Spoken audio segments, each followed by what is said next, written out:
Yo, what's up guys? It's your boy Zeals. I'm back.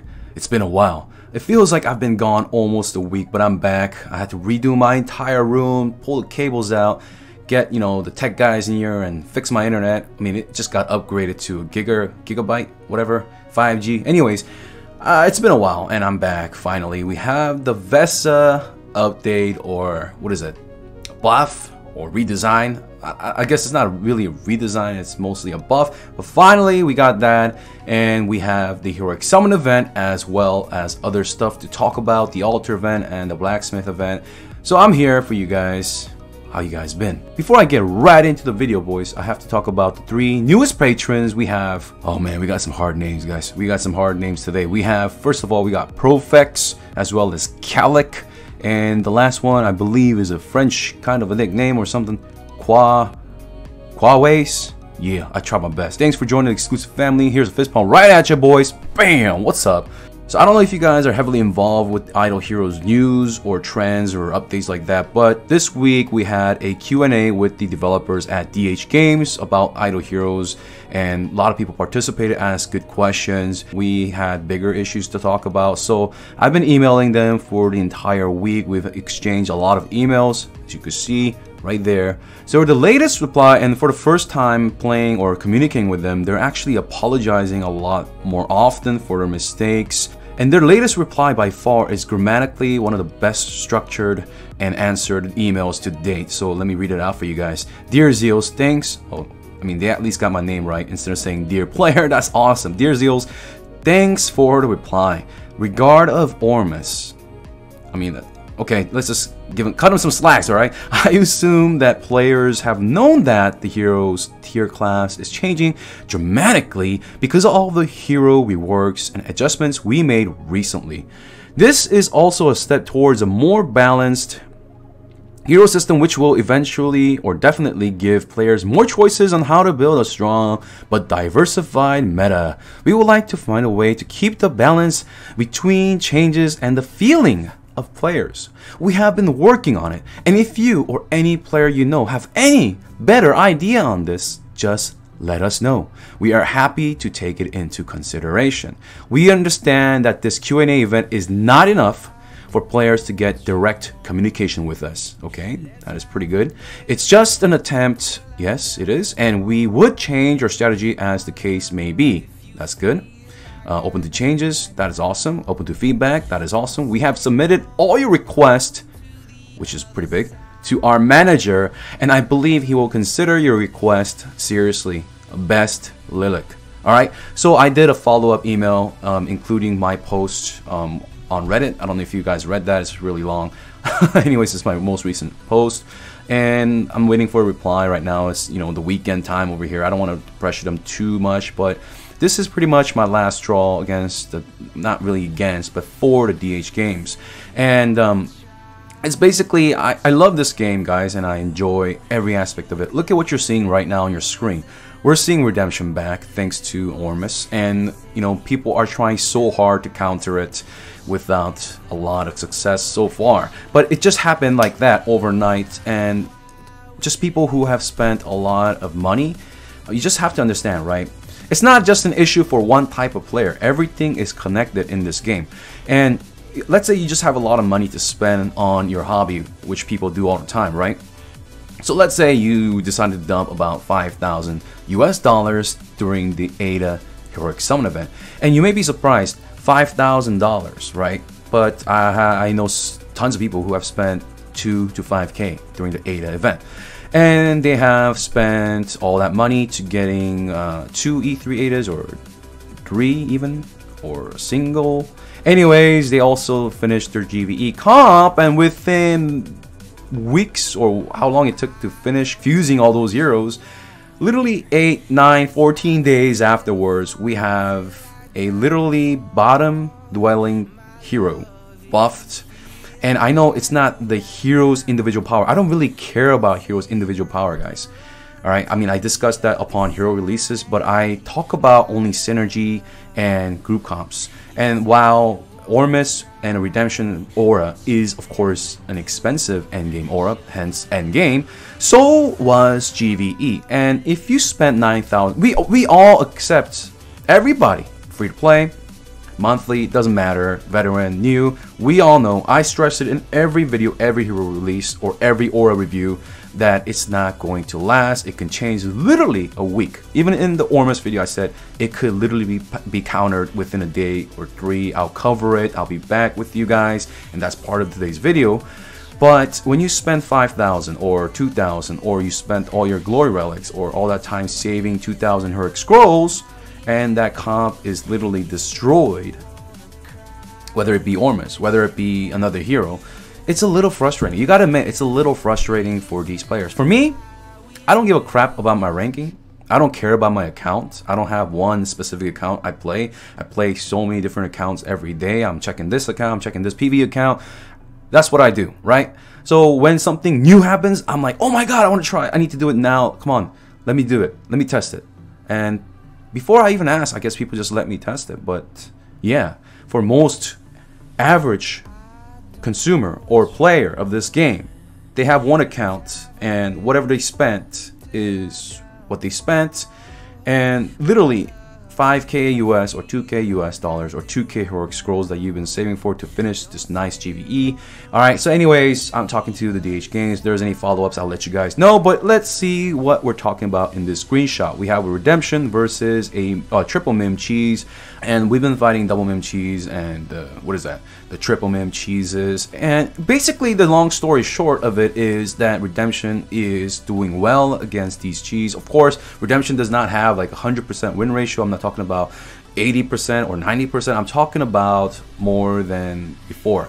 And there's a reason why I didn't make a redemption video when Ada released. I literally tried with even double Ada or double one Ada, one Belrain, or Michelle. I tried all those combinations, and the redemption team was just so lackluster. It was not worth making a video and not worth me making you watch it. I could have made a 10-minute, 20-minute, or 30-minute video and made you guys watch through it, and then conclusion, 30% win ratio. I mean, I don't think that's fair on your time or my time. So basically, I said that in the last 2 videos that redemption aura without Ormus was not working, and it just wasn't.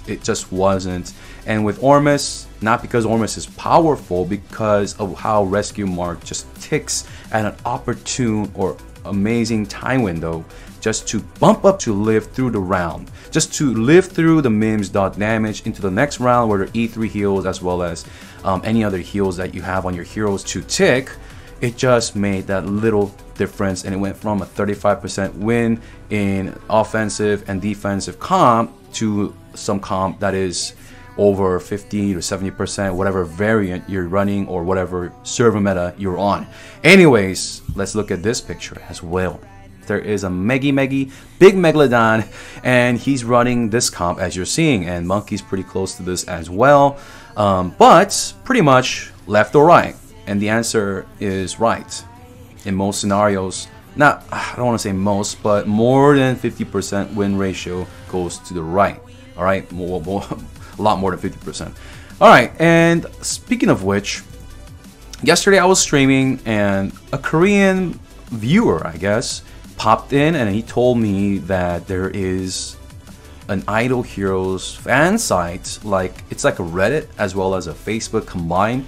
I checked it out, and one of the guys got me to sign up. It looks like there's a lot of posts with people posting my tier list and things like that, asking questions. There is even a fake tier list with Horus at God tier. I don't know what that's about, but I mean, it's pretty cool, and the overall atmosphere is they're very nice and very respectful, because there is that polite mode or polite form in our language, and just things like that is really cool. And one of the, I think it was like a female poster, they just pretty much appreciating all the work that we're doing, not just me but people on Reddit and things like that. They're just like a new player, and any guys out there is really helping them. And it's really awesome when not just my work but other people's work are being translated into multiple languages. Just for my tier list or like my videos or stuff like that, it's been translated into Russian as well as of course, I saw one on Chinese or Taiba. We will. I don't know what it is, but it's over there as well, and that's awesome. So If you're Korean and you're watching this, awesome. Maybe we could meet up in Seoul or something, have a drink. I don't know, whatever. Cook some meat. All right, boys. I just popped into the Android account. Let's go right in here. All right, so I heard that these Celestial Island, there's a treasure box. I can't get one right now. I can't get one to replicate, but in the treasure box, I heard you can get a 5-star elite shard, right? I don't know. I think I saw one earlier on my iOS at work, but I literally closed it so fast. I don't know, but just leave a comment below if that is true. And we also have what, the summon event going on. We got the 3 heroic scrolls. That's awesome. And yeah, it's gonna be like a breather room where they're not gonna introduce a new hero. I spoiled it for you guys on what, Discord, as well as the YouTube channel on, I think, Tuesday. The leaks were out pretty early this week. All right, so let's talk about the prizes. We have Valkyrie, right? Miss Valkyrie here. And Valkyrie, as you know, I've talked about her so many times, but let's talk about her again. Yeah. All right, so Valkyrie. I don't want to talk too fast. This is my second take on it. I was literally rapping. I was just talking so fast, but so for the newer players out there, you want to rock the Ranger 2-piece, especially the chest, right? The armor piece, as well as the boot piece or the shoes piece, because it has plus HP on it. On both of them, you're gonna rock as much HP as you can with these, and then you want to also have the percent HP multipliers. These are multipliers, and then they multiply with these. They pretty much all of them are multipliers. They multiply with amongst themselves. They're not additives. As well as the rune's power, which is her best artifact, arguably one of the best artifacts for her in increasing her max HP or increasing her EHP, effective HP, right? And so this 14% and 18% are multipliers as well. You just bust out a calculator and multiply it. And you want to use the 2-piece 6-star, the Thorny Flame suit for the maximum 2-piece HP bonus, 16%, which also acts as a multiplier. And of course, once again, you want to get the HP stone, right? Why? To max out her HP, because most of her damage comes from her max HP dot, which are not affected by Heart Watcher's mark. We're going to talk about Heart Watcher's mark momentarily. So, but any damage, right, you're seeing on your screen that is a percent, like 162% of attack damage, those multipliers are affected by Heart Watcher's mark debuff. So most of her damage, from about what, 90 or 86 to 92%, will come from a dot portion, which are based on her maximum HP. That's why people are stacking max HP. So what is the verdict of Valkyrie today? She is still a great hero. She is versatile because she fits in a lot of comps like Redemption, with Pollution, as well as Rainbow. Of course, there are other comps as well and non-auras. But right now, she is kind of back because GVE is taking a seat back right now thanks to the Ormus buff. And Valkyrie, of course, serves a great purpose in the Redemption aura. There's no new forest hero right now to replace Valkyrie. I'm rocking the green today. You know why?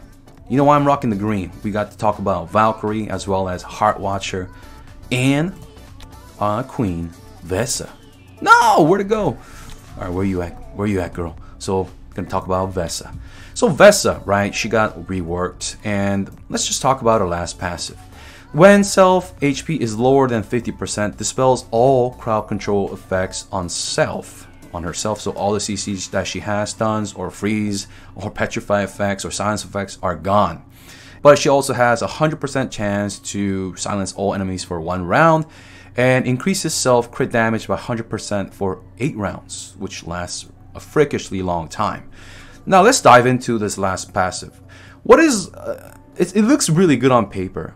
But what's the problem? The problem is that because it dispels all the crowd control effects on her, it doesn't make her crowd control immune. Basically, while it dispels all of them away, she can get them reapplied through basic attacks, whether it be like Horrify from Aspen, etc., because she is a slow hero. Alright, so let me give you a scenario. So let's just say you're running against a GVE opponent, and the GVE opponent, he has an Omnivore too. Let's just say in this scenario that Omnivore is the fastest hero in in the fight that you're in. And let's say he is able to do his active on Vesa, critting her maybe down below 50% HP, proccing her last passive. Now Vesa will be using this last passive only once and dispelling basically all CC on her, or right in this case 0 CC removed. And then right after that, let's just say a speed Aspen that is a basic attack, horrifying her, pretty much making that CC clear kind of useless, right? Because Vesa is one of the slowest heroes in the game. She has 1116 speed. She's like literally almost borderline Ormus slow, which is 1108 at 10 star. So because of her lack of speed, the probability of her being CC'd after her last passive goes off before she needs to do her active or basic is pretty high against heroes that have CC tied into their basic attacks. For example, Aspen or Demon Hunter, if you're seeing Demon Hunter, things like that. While this looks great on paper, I wish it was changed into 100% control immune for a round or two. That would have been a lot more useful. Also, the crit damage is really nice, making her nuke really hard, and the 100% chance to silence is great, of course, in stalling the opponents, but that does mean that if they are capped with energy, however, that's going to mean that additional energy will turn into skill damage. So every 10 energy will be 10% more skill damage. Basically, they're gonna retaliate a lot harder. So let's look at the Symphony of Stars. Basic attack recovers self HP, so she has her basic attack pretty much healing her still and increasing her heal effect by 7%, which is a change, a buff. That's great. So her first passive is redesigned as well, or changed with the precision change, which is great. It's going to give her more burst potential, and her active attack does burst as well as healing, which is great. But as a hero, a lot of people have tested her as a hero. Some have seen a success in solo content like Aspen Dungeon. They're seeing some success unless they're fighting against Vesa, which I might do soon. Most people that are using her in PvP in like the transitional meta, they're having a lot more success. But I heard there's like a bug going on. Well, I have emailed DH Games about that. Let's see what they do with that. Let's say if it's patched or not, or if they're even aware. I'm sure the Chinese community is also talking to them about it. So I think they're kind of aware about that. I think that Vesa has kind of potential, and I'm going to stress test the shit out of her once I can. But for now, I think it's safe to say that it's going to be great for some people, and for some people that have tried her in Redemption, it's not really a complete Redemption I've seen. Like, it's not like the Redemption that I'm running, so I'm not quite certain yet how strong Vesa could be, but I'm going to try to find the niche out of her. I'm going to try to milk the honey out of her, whatever that thing is flying next to her. I'm going to try to see if she can do what she can do. I'm gonna test, right? And then I'll get back to you guys when I have solid evidence on Vesa. Alright, so what are the other events? We have what? Breath of Spring package. Sure, it's starting to heat up. Okay, they finally put the VIP 2500, because always someone asks about, you know, does this purchase have a VIP tied into it? And the answer is yes, all purchases have VIP tied into it. Alright, so the question is, in my eyes, is this pack worth like whatever it costs? I think it's $50. In Korean won it's 65,000원, so it's like almost like 55 US dollars. So is it worth that in comparison to the other packs out there that have been offered? Like, let's see the Heroic Summon packs, and the simple answer is yes, compared to the previous packs that are generally offered in the weekly value packages. This is pretty damn worth. All right, but for me, like I always talk about what I'm gonna buy, I'm not gonna personally buy that. All right, and as for the Heroic Summon event packs, they're pretty good, right? It's a lot better. I mean, remember those dark days when the $100 deals used to only give 50 scrolls? We do have these two heroes on the prize. We have Sia as well as Valkyrie. A lot of people ask me about Sia, literally almost 10 times a day about Sia.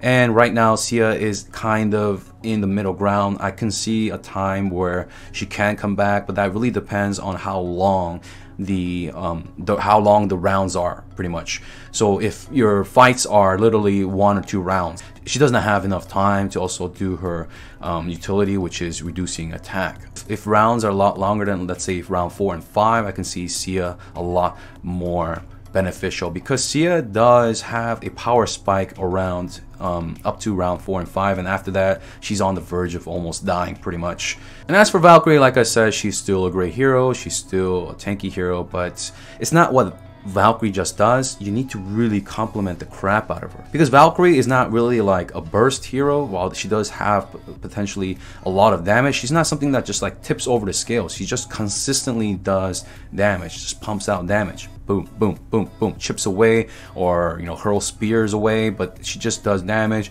And you need other factors to make sure she either does more damage, or that, you know, she stays long enough to do those crazy amounts of damage, or just tied up with Ada's, and Ada and Valkyrie, the dot damage, or the damage that, you know, ticks at the end of or the beginning of the round before the heals tick. It's just the culmination of a sick, reliable damage without needing to kill something like Mim. Alright, she also of course has attack reduce, and during like guild bosses or long sustained 50 round fights where Valkyrie is alive, she's able to effectively, Valkyrie is able to reduce the attack of the opponent by 33%, rounding it up to 33%, which is freaking great and consistent. Alright. Summon prizes, same deal, 500. This is going to be great for those on newer servers. Last week there was Valkyrie, and there's a Valkyrie this week. So if you're on a new server, this is going to be awesome for your Aspen climb, your Aspen dungeon, of course, because if you're pretty new and you don't have 7 copies of Ada, which is pretty much the god of Aspen dungeon, uncontested by the way. I've been doing full clears with Ada, literally on both accounts, every freaking reset, just full clears with only Ada. I'm gonna show a video about that as well. But yeah, Ada is uncontested in the Aspen dungeon, but Valkyrie is a close second. She does need some wave clearing capabilities, especially with these priest buffs, but Valkyrie will still get you to hell. And let's get to hell, guys. Get to hell 50.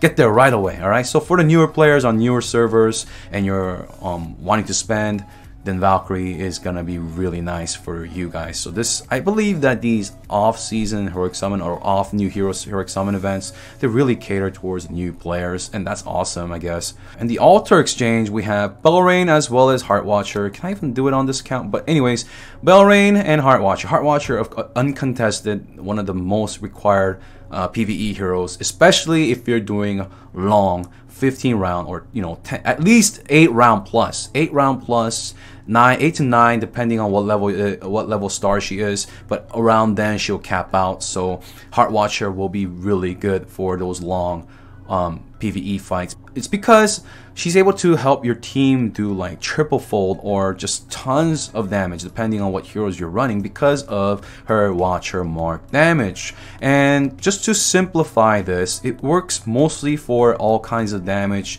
except for those percent HP types of damages. But if you have like any damage that are like percent of attack as you're seeing on your screen, those will be affected by the Heartwatcher's mark or debuff, whatever you want to call it. For example, even blades or dots or counter attacks from King Barton, they are affected by the mark damage. They just benefit greatly. As for our Belrain, right, I used to love this hero, I still do, but she's still kind of on the fence right now, and mostly after the enable changes, because the PvE lineups, they have to choose between attack and HP. And let's see right here, the tier 1 of the enable talent or the changes, and because you want to offer the attack, if you want to go max amount of damage in PvE, you have to lose the HP buff. So basically you're squishier, right, because you have to choose between the two. And Belrain has a hard time healing your heroes up, right, if you're using a full offensive build like a 2-2-2 in PvE. And because of that, Belrain is just not enough to sustain like a triple scary comp, unless you want to just YOLO and kind of have inconsistent results. Then you can do that, like I showed you in the triple scary Belrain Cruise as well as Heartwatcher video. So due to that enable changes, Belrain of course is having some issues. Her basic attack healing only 3 random heroes, so it can get quite frustrating. And because of Ormus's changes, it is a lot less random, and that is awesome. But as for Belrain in PvP, I just don't know how long she can last. Her buffs are still great for GVE. She's not really brought for the heals right now, but if you're gonna bring her for a redemption, you kind of have to bring her for everything, because the light slot is heavily contested with Ada as well. So Belrain is sitting on an iffy fence right now. Is she the top light hero in GBE? Is she the top light hero in Redemption? Is she a must bring for Rainbow? That, of course, is a no, and that is, of course, Ada's seat. But can she work with Vesa and Ormus in Redemption Aura? I have to see and test it out, stress test it again, and get back to you on that. I think I covered it all for the free-to-play to new players, all the way to the veterans and people who swipe their credit cards. So I think that covered it for today. I want to go back into testing for Vesa, and I'll get back to you guys when I can. I also have to release the Ormus Rainbow video as well, so stay tuned for that. There's just so much to cover and so little time. Thank you so much for tuning in today. Hope you guys subscribe and hit that like button. It really helps me out, as well as share the video with any idlers or people that you like playing with. Simple as that. I'll see you guys tomorrow. Have a good day or weekend. Anyways, peace.